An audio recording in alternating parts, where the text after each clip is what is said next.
Hi, welcome to Tim on Earth. Today we're going to talk about labels. Oh yes, this is a good one. Let's get started.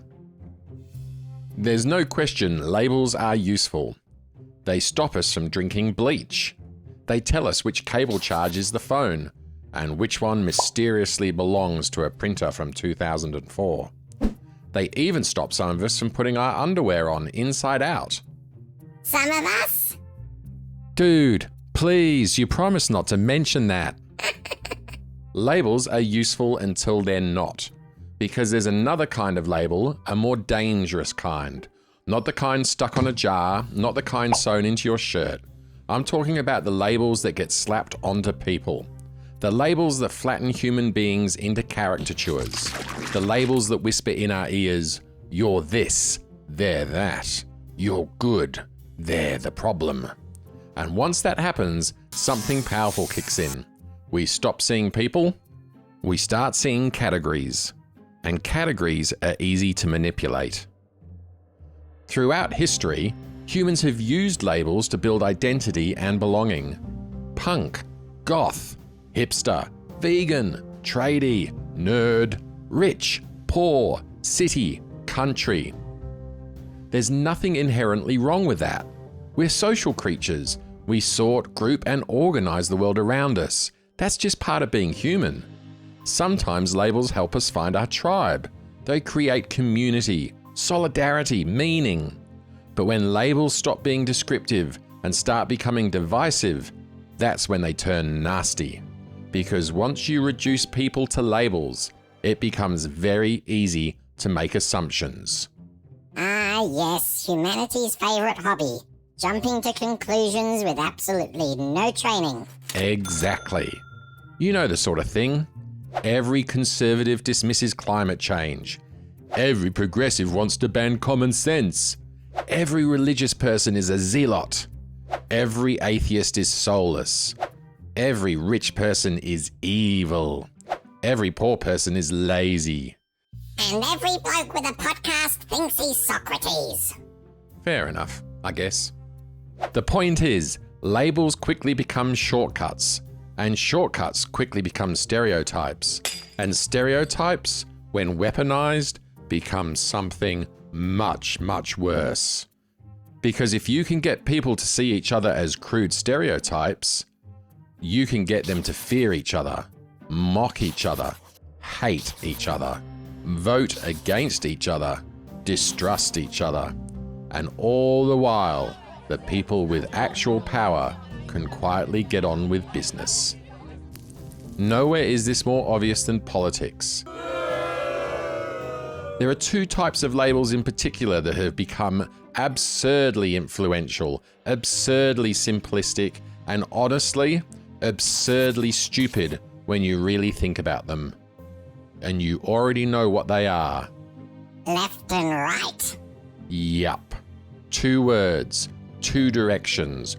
Originally, very useful for finding your hotel room or your local public toilet.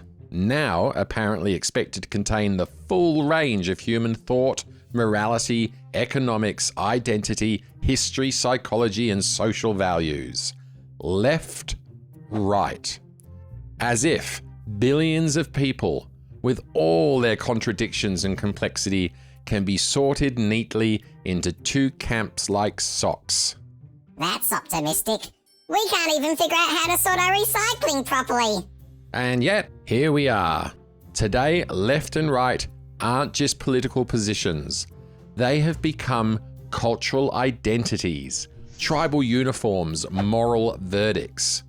To some people, left means compassionate, inclusive, educated. To others, it means naive, smug, authoritarian. To some, right means practical, grounded, patriotic. To others, it means backward, intolerant, self-interested. And somewhere in the middle are millions of people quietly thinking, hang on, I agree with bits of both. But that doesn't trend very well, does it? Nuance doesn't go viral. Calm doesn't get clicks. Thoughtful disagreement doesn't drive engagement. Outrage does. What's fascinating is that these terms, left and right, weren't even originally grand philosophical categories. They came from the French Revolution. In the National Assembly, the people who supported the king and the old order sat to the right of the presiding officer. The people pushing for change, more liberty, more equality, more power for ordinary people, they sat to the left. That's it. That's where the labels come from. A seating arrangement. So modern politics is basically a historical accident with branding. Pretty much. Over time, those positions took on bigger meaning. The left came to be associated with reform, labour movement, social progress, and challenging entrenched power. The right came to be associated with tradition, order, hierarchy, free enterprise, and preserving existing institutions. And fair enough, broad tendencies do exist. But here is the problem. What may have once been a rough political shorthand has now become a crude cultural weapon. Instead of helping us understand each other, these labels are now often used to caricature each other, and modern media, both mainstream and social, has poured petrol on that fire. And now we live in a world where outrage is a product, attention is the currency, division is the business model. Traditional media benefits when you keep watching. Social media benefits when you keep scrolling. Politicians benefit when you stay angry at the other side, because an angry population is easier to organize than a thoughtful one.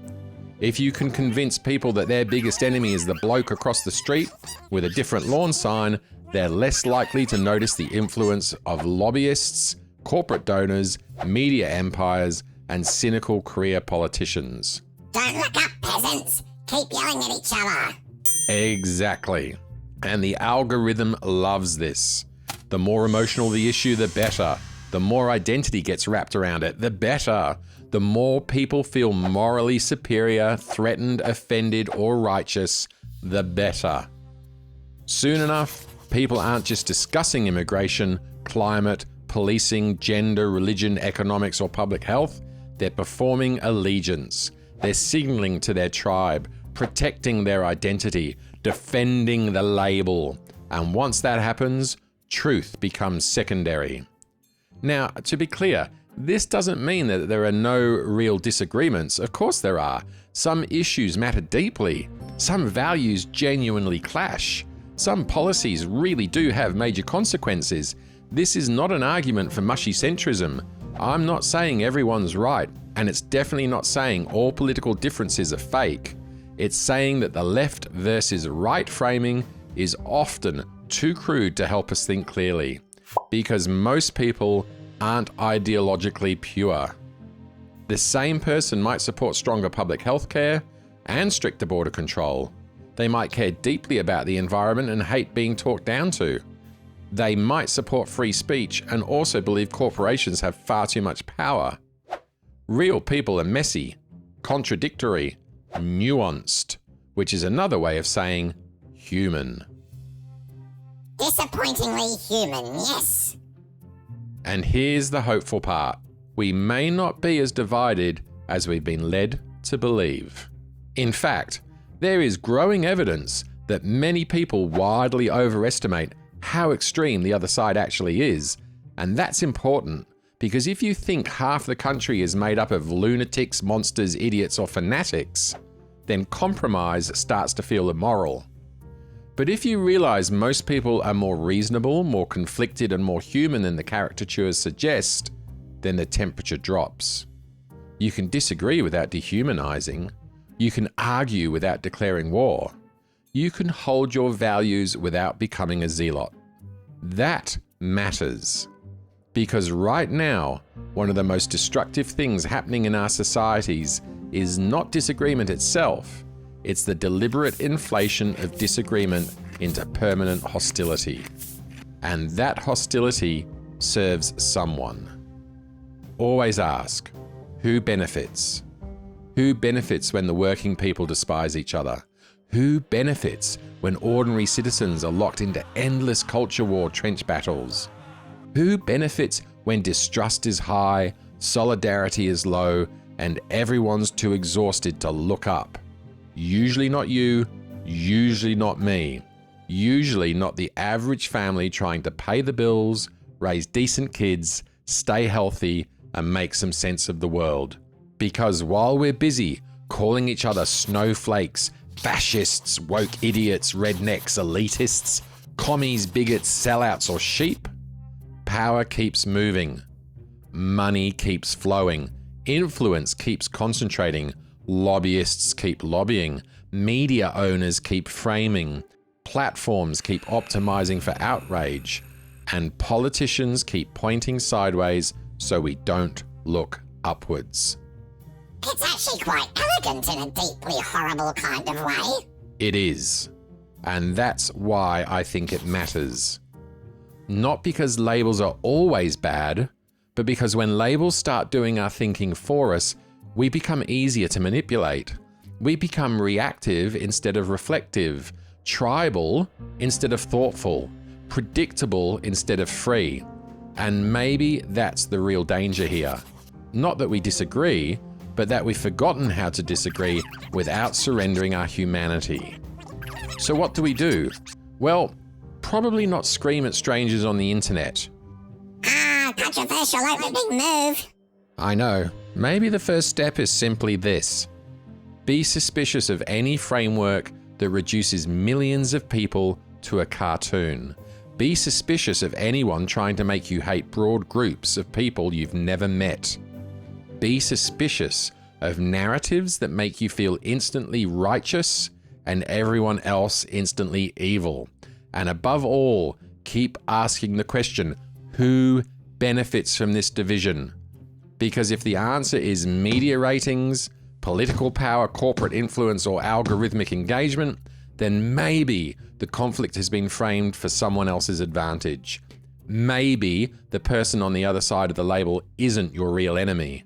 Maybe they're just another human being, confused, manipulated, frustrated, hopeful, scared, trying to make sense of a loud, distorted world. Just like you. The truth is, we probably have far more in common with each other than we do with the powerful interests who benefit from keeping us apart. And if that's true, then maybe real progress doesn't begin with winning the tribal war. Maybe it begins with refusing to be trapped by it. Refusing the caricature, refusing the dehumanization, refusing the lazy label. Because love, solidarity, curiosity, and clear thinking will always take us further than outrage and tribalism ever will. So if this resonated with you, please share it, talk about it, challenge it, argue with it if you want. And don't forget to subscribe to the channel. It really does make a difference. And whatever you do, don't let the labels do all the thinking. And don't let the people profiting from division convince you that your neighbor is the main problem. We are all down here together. On a weird spinning rock. On a weird spinning rock. Remember, love is the answer. Annoyingly, yes. Enjoy your day on Earth.